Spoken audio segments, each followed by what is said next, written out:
Hello, नमस्कार सगळ्यांना. तर तुमचं सगळ्यांचं स्वागत आहे आपल्या YouTube चॅनलमध्ये. तर आज मी तुमच्यासाठी खूप छानशी वर्क फ्रॉम होम जॉब घेऊन आलेले आहे. त्याच्या अगोदर तुमचे थोडेफार क्वेश्चन्स होते, त्याचं मी आन्सर करतो. एकतर मी जे जॉब पोस्ट करते ना, त्या जॉबच्या खालतीच मी तुम्हाला डिस्क्रिप्शनचं लिंक्स म्हणजे जे जॉबचं लिंक जे असते ना, ते खालतीच मी डिस्क्रिप्शनमध्ये देते. सो तुम्ही प्लीज डिस्क्रिप्शन चेकआउट करा. कारण मला कमेंट्स आले ते तुम्ही लिंक देत नाही झाले म्हणून. सो लिंक मी प्रत्येक व्हिडिओच्या खाली जी डिस्क्रिप्शनमध्ये लिंक असते ना, जॉब लिंक म्हणून तिथं असते. सो तिथं तुम्ही क्लिक करून ना त्या जॉब लिंकवरती जाऊन तिथून तुम्ही अप्लाय करू शकता. सो लिंक डिस्क्रिप्शनमध्येच आहे. ओके. आणि आता तुम्ही जॉब्स जे आता पहिलेचे जॉब्स जे तुम्ही बघितल्या म्हणजे व्हिडिओज वगैरे बघता, सो तिथे एक टाइम ड्युरेशन असतं. ओके. अप्लाय करायचं कसं असतं, एक लिमिट असते की हा बाबा इथपर्यंत तुम्ही अप्लाय करू शकता. समजा त्यांची वॅकन्सी फुल झाली असेल तर त्यांनी क्लोज करतात. ओके. तेव्हा तुमचं ॲप्लिकेशन सबमिट होणार नाही. ओके. सो ते एक तुम्ही लक्षात ठेवायचं की म्हणजे जॉब खरा आहे का असं तुम्ही विचारता. रिप्लाय नाही आला त्यांचा. समजा तुम्ही लेट तिथं जर अप्लाय केला नव्हे तर तुम्हाला रिप्लाय येणार नाही, कारण त्यांचं ऑलरेडी वॅकन्सी फुल झालेली असते. त्यामुळे त्यांनी रिप्लाय त्यांनी तुम्हाला देऊ शकत नाहीत. ओके. त्यासाठी मी म्हणते की जेव्हा मी म्हणून मी तुम्हाला सांगते की सबस्क्राईब करून ठेवा, जेणेकरून जेव्हा मी अपलोड करतो ना तर नोटिफिकेशन तुम्हाला लवकर येतं. मग तुम्ही लवकरात लवकर अप्लाय करू शकता. बरोबर. त्यासाठी सांगेन की लवकर अप्लाय म्हणजे सबस्क्राईब करून ठेवा.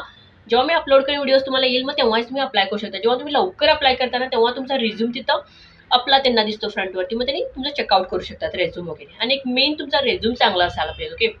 रेझ्यूम तुमचा प्रॉपर असला ना की त्यांना काय काय रिक्वायरमेंट आहे त्याप्रमाणे तुम्ही रेझ्यूममध्ये अपडेट करायला पाहिजे. फॉर एक्झाम्पल समजा तुम्ही डेटा एंट्रीसाठी अप्लाय करायला, तर डेटा एंट्री रिलेटेड ॲक्च्युली मला MS वर्ड येतं, एक्सेल येतं, पॉवर पॉईंट येतं, असं तुम्ही तिथं मेन्शन करायला पाहिजे. हे पण इम्पॉर्टंट आहे. फक्त रेझ्यूम म्हणजे फक्त आपले क्वालिफिकेशन घातलं असं नाही.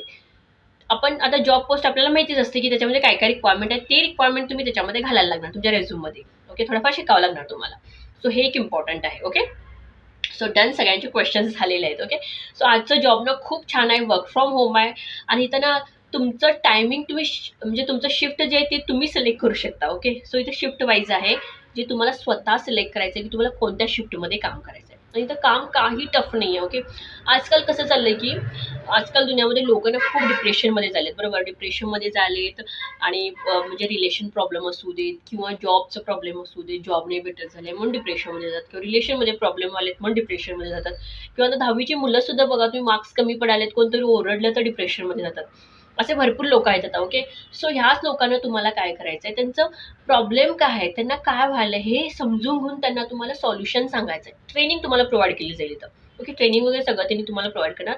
एवढंच की त्यांचे प्रॉब्लेम समजून घेऊन तुम्हाला त्यांना त्या डिप्रेशनमधून बाहेर काढायचं. त्यांची प्रोग्रेस तुम्हाला करायची. ओके. चेकआउट करत राहायला वीकली त्यांची प्रोग्रेस चेकआउट तुम्हाला करत राहावं लागेल. ओके. सो खूप चांगलं जॉब आहे असे म्हणेन मी, कारण कोणातरी तुम्ही दुसऱ्यांचं लाईफ सेव्ह करू शकता. राईट. असं तुम्हाला इथं करायचं आहे काम. ओके. सॅलरी सुद्धा खूप चांगली तुम्हाला इथं भेटणार आहे. नियर बाय तुम्हाला 25 पासून तरी स्टार्ट होईल तो salary. Okay. 25 to 7 lakh depends on experience म्हटलेत. म्हणजे झिरो फ्रेशर जरी असला तरी चालते, अप्लाय करू शकता. समजा तुम्हाला एक्सपिरियन्स आहे तरी तुम्ही इथं अप्लाय करू शकता. ओके. आणि ह्या व्हिडिओमध्ये पूर्ण प्रोसेस सुद्धा मी सांगितलेली की अप्लाय तुम्ही कसं करू शकता. ओके. सो व्हिडिओ पूर्ण बघा, कारण आणि कमेंट्स जात आहे अप्लाय करायचं सांगा म्हणून. सो अप्लाय करायचं सुद्धा मी सांगितलेलं आहे. ओके. सो व्हिडिओ पूर्ण बघा, जेणेकरून तुम्हाला सगळं सगळं समजेल. ओके. सो आय होप सगळ्यांना समजलं असेल. आणि नवीन असाल चॅनलमध्ये तर चॅनल लाईक शेअर सबस्क्राईब करायला विसरू नका, कारण जेव्हा मी अपलोड करेल तेव्हा तुम्हाला नोटिफिकेशन लवकरात लवकर मिळून जाईल. ओके. सो चला मग बघूया जॉबचे डिटेल्स सगळे आणि काय काय रिक्वायरमेंट्स आहेत ते. स्क्रीनवरती आलेलो आहोत. तर तुम्ही बघू शकता आजची जी जॉब आहे ती चार्ट सपोर्ट ॲडवायझर आहे. रिमोट आहे, फुल टाईम आहे. चार्ट सपोर्ट करायचं तुम्हाला. ही जॉब ना खूप छान चांगली आहे. फॉर एक्झाम्पल कसं आजकाल कसं व्हायला आहे ना, की लोक खूप मेंटल स्ट्रेस घ्यायलेत. ओके. किंवा ते डिप्रेशनमध्ये जायलेत. तो मग इथं तुम्हाला काय करायचं की जे मेंटल स्ट्रेस लोक असतात किंवा जे डिप्रेशनमध्ये लोक त्यांना तुम्हाला ॲडवाईस करायचं. खूप चांगलं काम आहे. ॲडवाईस करायचं तुम्हाला, त्यांच्याशी बोलायचं आहे थ्रू चॅट किंवा थ्रू कॉल. त्यांच्याकडून बोलून त्यांना माइंडसेट म्हणजे त्यांचं कसं डिप्रेशन तुम्ही कमी करू शकता हे असणार आहे. हे तुमचं रिमोट असणार, तुम्हाला रिमोट थ्रू करायचं आहे. आणि हे जॉब फुल टाईम असणार आहे. ओके. सो बघू शकता हे कम्प्लिटली रिमोट आहे. त्यांचं ऑफिस बंगलोरमध्ये आहे, पण ते रिमोट देणार आहेत ॲक्च्युली. आणि तुम्ही जर वुमन असला तर त्यांना त्यांच्यासाठी त्यांनी जास्त प्रिफरन्स द्यायले, जर तुम्ही लेडीज असला तर. ओके. सो सॅलरी पण तुम्ही बघू शकता खूप चांगली सॅलरी दिली आहे त्यांनी. 2.5 पासून 7.5 लाखपर्यंत द्यायला आहेत. ओके. Per annum. आणि 30% व्हेरिएबल म्हणजे जास्त पण होऊ शकते तुमचा एक्सपिरियन्स प्रमाणे तुम्ही कसं हँडल करता क्लायंटला वगैरे. ओके. आणि बघा तुम्ही फ्रेशर असला तरी चालतंय किंवा तुम्हाला एक्सपिरियन्स असलं तरी चालतंय. ओके. दोन्ही पण एलिजिबल आहात इथं. ओके. सो आता बघूया की जॉबचं डिस्क्रिप्शन तुम्हाला इथे डिस्क्रिप्शन काय काय ते मी डिफिनेट सगळं सांगेन व्यवस्थित काय काय असणार आहे, तुमची रिस्पॉन्सिबिलिटी काय काय असणार आहे. ओके. सो इथं बघू शकता, establish trust with client, listen to and understand their emotion, issue and concern. बघा, तुम्हाला ना क्लायंटसोबत एक ट्रस्ट बिल्ड करायचं आहे. ओके. आणि त्यांचे इमोशन्स, त्यांचं काय प्रॉब्लेम आहे, त्यांनी कुठलं कन्सर्न आहे त्यांचं, त्यांनी कुठल्या सिच्युएशनमधून झालेत, हे सगळं तुम्हाला ऐकायचं, केअरफुली ऐकायचं. असंच नाही की कानाडोळा करायचं नाही, ऐकायचं. Okay. Conduct emotional assessment for client. तुम्हाला असेसमेंट कंडक्ट करायचं आहे क्लायंटसाठी. अनलाइज रूट कॉज, त्यांचा प्रॉब्लेम तुम्हाला फाइंड आउट करायचा आहे. And develop tailored counselling plans. आणि त्याच्यासाठी त्यांच्यासाठी एक चांगलं प्लॅन तुम्हाला काय करायचं आहे, डेव्हलप करायचं आहे किंवा बनवायचं आहे. त्यांच्या प्रॉब्लेमप्रमाणे त्यांनी कुठल्या इश्यूमधून झालेत त्यानुसार तुम्हाला प्लॅन बनवायचा आहे. Okay. Provide emotional guidance and counselling service to assist client in resolving emotional issue and stress. त्यांचं इमोशन इश्यू जे आहे, त्यांचं जे स्ट्रेस जे आहे, त्यांना स्ट्रेस कशामुळे आलं हे सगळं तुम्हाला काय त्याच्या थ्रू मला गायडन्स करायचं आहे. ओके. त्यांनी कसं त्याच्यातून कमी होऊ शकतात, ते ओव्हरकम कसं करू शकतात, हे तुम्हाला करायचं आहे. फॉर एक्झाम्पल, आजकाल ना भरपूर लोकं डिप्रेशनमध्ये जातात. ॲक्च्युअली डिप्रेशन नव्हतं पहिला ते, पण आता त्यांनी सगळेजण डिप्रेशनमध्ये जातात. कुठली पण छोटी गोष्ट असू देत, की आम्हाला 10वीमध्ये कमी मार्क्स पडले, तरी पण ती मुलं काय काय डिप्रेशन म्हणजे टेन्शन करून घ्यायलेत आणि काहीतरी वेगळं पाय उचलायलेत त्यांनी, राईट. सो हे सगळं हँडल करायचं आहे तुम्हाला इथं. Guide clients in improve. बघा, ते तुम्हाला त्यांचं तिने इमोशनली कसं इम्प्रूव्ह करू शकतात, त्यांचे स्किल कसे इम्प्रूव्ह करू शकतात. ओके. त्यांचं सेन्स ऑफ वेल बिंग, हे सगळं तुम्हाला गायडन्स त्यांना द्यायचं आहे. असिस्ट करायचं आहे client in managing various stress. त्यांना वेगवेगळ्या प्रकारचे स्ट्रेस असू शकतात. फॉर एक्झाम्पल, असं नाही की स्टडीजचे एवढं नाही, वेगवेगळे असतात. रिलेशनशिपचे स्ट्रेस असतात. ओके. सो एकेकांना जॉबचं स्ट्रेस असतंय, भरपूर असे स्ट्रेस असतात. हे सगळं तुम्हाला हँडल करायचं आहे. अदर इमोशनल सपोर्ट, तुम्हाला सपोर्ट द्यायचा आहे, त्यांना ॲडवाईस करायचं आहे, क्लायंटला हेल्प करायचं आहे, त्यांना adjust their mindset and cope with challenge. त्यांना त्यांचं माइंडसेट ॲडजस्ट करायचं आहे, तरी त्यांनी कसं फेस करू शकतात त्यांचे जे प्रॉब्लेम्स आहेत, हे सगळं तुम्ही त्यांना गायडन्स करायचं आहे. म्हणजे एक प्रकारे म्हणू शकता की तुम्ही सपोर्ट, एक माणूस जसा एन्करेज करतो दुसऱ्या माणसांना ना, की नाही बाबा, असं नाही होऊ शकत, तू चांगलं करू शकतोस त्याच्यामध्ये. ओके. सो तसं तुम्हाला सपोर्ट करायचं आहे त्यांना. त्यांनी कुठला पण प्रॉब्लेम असू देत नाही, त्यांनी 10वीमध्ये कमी मार्क्स घेतला नाही, असं होतं. असं नाही की मार्क्सवरती सगळं फ्युचर आपलं डिपेंडंट असतं, असं नाही. तुमच्या नॉलेजवरती डिपेंडेंट असतं. हे सगळं तुम्ही समजावून सांगावं लागतं. Okay. Record counselling process and outcomes. त्यांचं काउन्सिलिंग प्रोसेस तुम्ही बघायची आहे. त्यांचं आउटकम कसं, त्यांनी कसं परफॉर्म करायला, माझं काउन्सिलिंग कसं झालंय. आता फॉर एक्झाम्पल, एक वीक तुम्ही काउन्सिल केला, तर नेक्स्ट वीकमध्ये त्यांच्यामध्ये इम्प्रूव्हमेंट आहे काय, हे सगळं तुम्हाला चेक करावं लागेल. ओके. कंटिन्युअस लर्न करायचं आहे आपल्याला, कंटिन्युअसली नेहमी शिकायचं आहे आपल्याला, आमचे स्किल डेव्हलप करायचं, हे सगळं त्यांनी सांगितलं. ओके. सो खूप चांगलं जॉब आहे, असं म्हणेन की एका माणसाचं तुम्ही काय जीवन चांगलं करू शकता ह्या जॉबमधून, म्हणजे एक पॉझिटिव्ह विचार केला तर. ओके. जॉब रिक्वायरमेंट म्हटलं त्यांनी फॉर होम ऑफिस, म्हणजे घरातूनच तुम्हाला काम करायला पाहिजे. फक्त तुमच्याकडे लॅपटॉप असायला पाहिजे, डेस्कटॉप असायला पाहिजे, इंटरनेट असायला पाहिजे. एज्युकेशन रिक्वायर्ड आहे. त्यांनी कॉलेज असलं तर चालतंय, ग्रॅज्युएट किंवा अंडर ग्रॅज्युएट. जर तुमचं अंडर ग्रॅज्युएट 12वी असला तरी चालतंय, तुम्ही ओके अप्लाय करू शकता जॉबला. वर्क एक्सपिरियन्स 0 असला तरी चालतंय किंवा 3 वर्षापर्यंत असलं तरी चालतं. ओके. टायपिंग स्पीड एक त्यांनी विचारले 50 to 80 वर्ड्स पर मिनिट तुमचा असायला पाहिजे. काउन्सिलिंग स्किल म्हणजे काय, स्ट्रॉंग कम्युनिकेशन, तुम्हाला चांगलं बोलता आलं पाहिजे. ओके. बोलता म्हणजे नॉट ओन्ली इंग्लिश, कुठले पण क्लायंट असू शकतात. ओके. तो तुम्हाला चांगलं बोलतं, तुम्ही कन्व्हिन्स कसं करू शकता कुठल्या बी लँग्वेजमध्ये, ते तुम्हाला यायला पाहिजे. ॲक्टिव्ह लिसनिंग, व्यवस्थित तुम्ही ऐकायला पाहिजेत. तुमच्यामध्ये स्किल असायला पाहिजेत. Capable of building effective trust with advisor. Clients म्हणजे क्लायंटसोबत तुम्ही कनेक्ट व्हायला पाहिजे तुमच्या बोलण्या थ्रू, असं तुमचं कम्युनिकेशन असायला पाहिजे. ओके.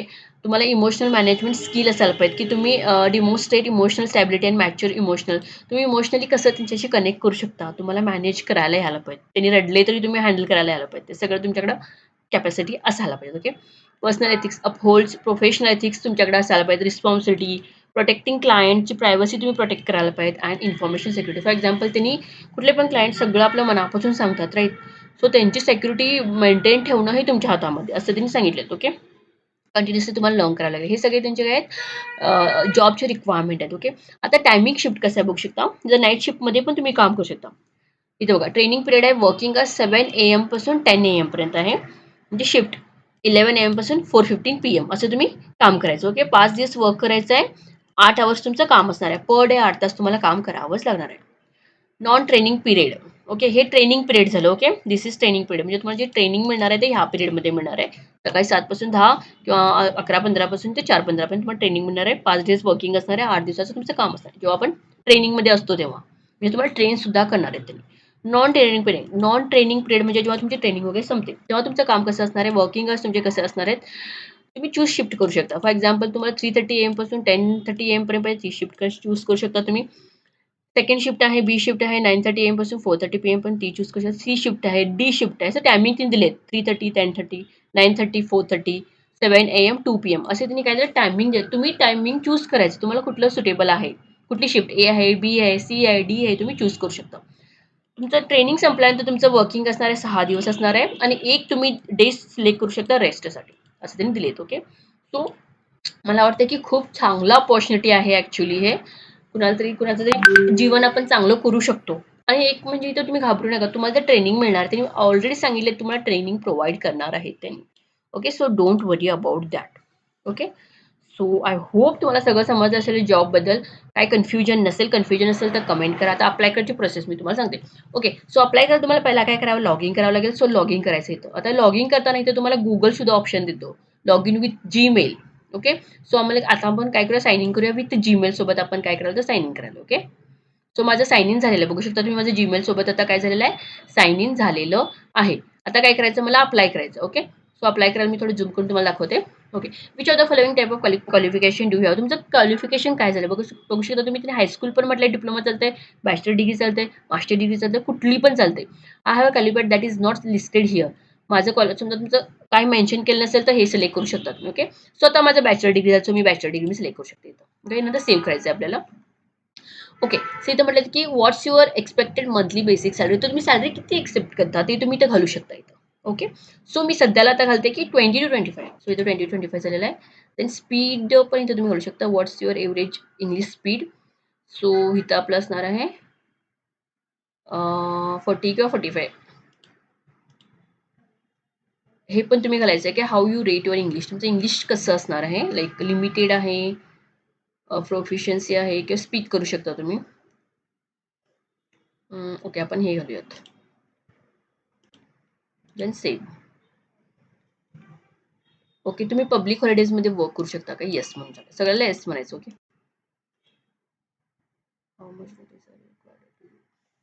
नोटीस पिरियड किती तुम्ही देऊ शकता. सो देऊ शकता 1 मंथ. डिपेंड्स तुम्ही कसं देऊ शकता तुमच्याप्रमाणे तुम्ही देऊ शकता. ओके. सो हे सगळं अप्लाय झालेलं आपलं. ओके. येस म्हणायचं इथं सुद्धा. ऑलमोस्ट आपल्याला सगळं येस म्हणायचं. ओके. नसेल तर नसेल म्हणा असेल तर असे म्हणा. ओके. आता इथं झालेलं आहे. So fine. सो इथं अप्लाय झालेलं आहे तुम्ही बघू शकता. तुम्ही इथं अप्लाय झालेलं आहे की आता नंतर रिस्पॉन्स आम्ही चेकआउट करू शकतो. इथं आपण स्टेटस बघत राहायचं आपलं ॲप्लिकेशन स्टेटस काय आहे चेकआउट करत राहायचं. ओके. एकदा अप्लाय केल्यानंतर. सो ही प्रोसेस तुम्हाला फॉलो करायची अप्लाय करायला. ओके. सो आय होप तुम्हाला सगळं आवडलं असेल. सो जर व्हिडिओ आवडला असेल तर व्हिडिओला लाईक शेअर सबस्क्राईब करायला विसरू नका. थँक्यू सगळ्यांना. सगळ्यांनी लाईक शेअर सबस्क्राईब करा. ओके.